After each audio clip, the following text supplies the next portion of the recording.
Kejaksaan Negeri Kabupaten Oku Timur tetapkan tersangka dalam kasus korupsi dana hibah PMI Kabupaten Oku Timur yang menimbulkan kerugian negara sebesar Rp589 juta. Dalam penetapan tersebut, Kejaksaan Negeri Kabupaten Oku Timur tetapkan tersangka atas nama Dedi Damhudi dan Agusci, yang dimana masing-masing tersangka berperan sebagai Sekretaris PMI Oku Timur tahun 2018 sampai dengan 2023, serta bendahara periode 2021 hingga 2022.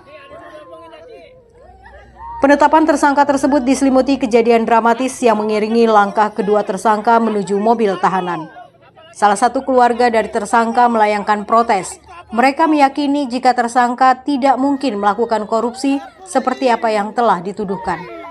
Mengingat kondisi ekonomi dari salah satu tersangka atas nama Agusci dianggap jauh dari kata glamor, ditambah keseharian dari tersangka bekerja serabutan sebagai buruh tani.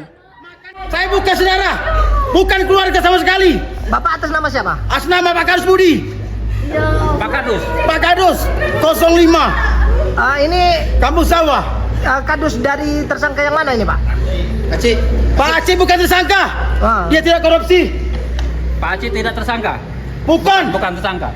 Bapak tahu persis ya kesehariannya Pak Aceh? Kalau keseharian di tempat saya tahu persis. Makan aja saya nanggungnya, Pak. Ngontrak 3 bulan.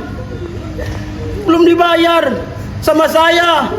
Saya bantuin, setiap hari saya bantui, Pak. Para tersangka di sini pada saat persidangan nanti salah satunya hak mereka untuk melakukan pembelaan di persidangan. Jadi apakah itu nanti di persidangan setelah itu terkait terjadi atau tidak, terus pihak yang bersangkutan ada pembelaan, ada pengikat itu sudah jadi hak dari tersangka. Dalam penanganan kasus, terutama kasus korupsi, pihak Kejaksaan Negeri Kabupaten Oku Timur tentu diharapkan dapat melakukan penegakan hukum yang adil dan transparan, agar akuntabilitas serta komitmen kejaksaan dalam memerangi korupsi dapat dilakukan. Dari Oku Timur, Jatmiko Francisco, iNews melaporkan.